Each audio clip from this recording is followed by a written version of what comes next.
दोस्तों, जिंदगी है तो संघर्ष है, तनाव है, काम का प्रेशर है, खुशी है, डर है।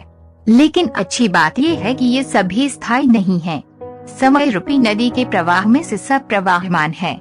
कोई भी परिस्थिति चाहे खुशी की हो या गम की, कभी स्थायी नहीं होती, समय के अविरल प्रवाह में विलीन हो जाती है। ऐसा अधिकतर होता है कि जीवन की यात्रा के दौरान हम अपने आप को कई बार दुख, तनाव, चिंता, डर, हताशा, निराशा, भय, रोग इत्यादि के मकड़ जाल में फंसा हुआ पाते हैं। हम तत्कालिक परिस्थितियों के इतने वशीभूत हो जाते हैं कि दूर दूर तक देखने पर भी हमें कोई प्रकाश की किरण मात्र भी दिखाई नहीं देती।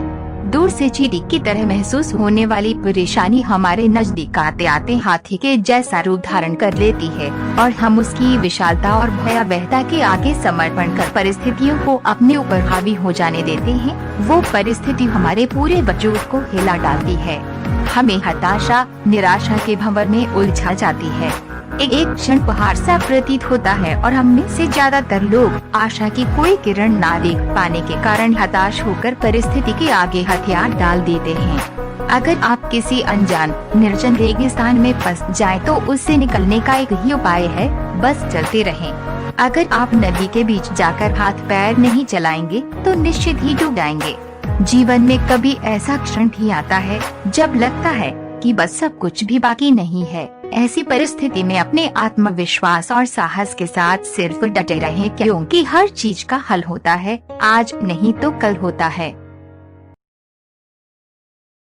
एक बार एक राजा की सेवा से प्रसन्न होकर एक साधु ने उसे एक ताबीज दिया और कहा कि राजन इसे अपने गले में डाल लो और जिंदगी में कभी ऐसी परिस्थिति आए कि जब तुम्हें लगे कि बस सब तो सब खत्म होने वाला है, परेशानी के भंवर में अपने को फंसा पाओ, कोई प्रकाश की किरण नजर न आ रही हो, हर तरफ निराशा और हताशा हो, तब तुम इस ताबीज को खोलकर इसमें रखे कागज को पढ़ना। उससे पहले नहीं। राजा ने वह ताबीज अपने गले में पहन लिया। एक बार राजा अपने सैनिकों के साथ शिकार करने घने जंगल में गया। एक शेर का पीछा करते करते राजा अपने सैनिकों से अलग हो गया और दुश्मन राजा की सीमा में प्रवेश कर गया। घना जंगल व सांझ का समय, तभी कुछ दुश्मन सैनिकों के घोड़ों की टापों की आवाज राजा को आई और उसने भी अपने घोड़े को इड़ लगाई। राजा आगे आगे, दुश्मन सैनिक पीछे पीछे। बहुत दूर तक भागने पर भी राजा उन सैनिकों से पीछा नहीं छूटा पाया।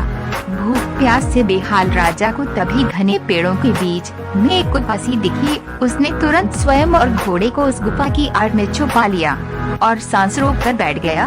दुश्मन के घोड़ों के पैरों की आवाज धीरे धीरे पास आने लगी। दुश्मनों से घिरे हुए अकेले राजा को अपना अंत नजर आने लगा। उसे लगा कि बस कुछ ही क्षणों में दुश्मन उसे पकड़कर मौत के घाट उतार देंगे। वो जिंदगी से निराश हो ही गया था कि उसका हाथ अपने ताबीज पर गया और उसे साधु की बात याद आ गई। उसने तुरंत ताबीज को खोलकर कागज को बाहर निकाला और पढ़ा। उस पर्ची पर लिखा था, ये भी कट जाएगा। राजा को अचानक ही जैसे घोर अंधकार में एक ज्योति की किरण दिखी। डूबते को जैसे कोई सहारा मिला। उसे अचानक अपनी आत्मा में एक अकल्पनीय शांति का अनुभव हुआ। उसे लगा कि सचमुच ये भयावह समय भी कट ही जाएगा, फिर मैं क्यों चिंतित हूँ। अपने प्रभु और अपने पर विश्वास रख उसने स्वयं से कहा कि हाँ, ये भी कट जाएगा। और हुआ भी यही। दुश्मन के घोड़ों के पैरों की आवाज पास आते आते दूर जाने लगी। कुछ समय बाद वहाँ शांति छा गई। राजा रात में गुफा से निकला और किसी तरह अपने राज्य में वापस आ गया।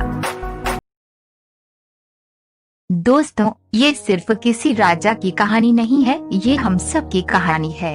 हम सभी परिस्थिति, काम, तनाव के दबाव में इतने जकड़ जाते हैं कि हमें कुछ सूझता नहीं है। हमारा डर हम पर हावी होने लगता है। कोई रास्ता, समाधान दूर दूर तक नजर नहीं आता। लगने लगता है कि बस अब सब खत्म है ना। जब ऐसा हो तो 2 मिनट शांति से बैठे, थोड़ी गहरी सांसें लीजिए, अपने आराध्य को याद कीजिए और स्वयं से जोर से कहिए, ये भी कट जाएगा। आप देखिएगा एकदम से जादू सा महसूस होगा और आप उस परिस्थिति से उबरने की शक्ति अपने अंदर महसूस करेंगे। आजमाया हुआ है, बहुत कारगर है। आशा है जैसे ये सूत्र मेरे जीवन में मुझे प्रेरणा देता है, आपके जीवन में भी प्रेरणादायक सिद्ध होगा।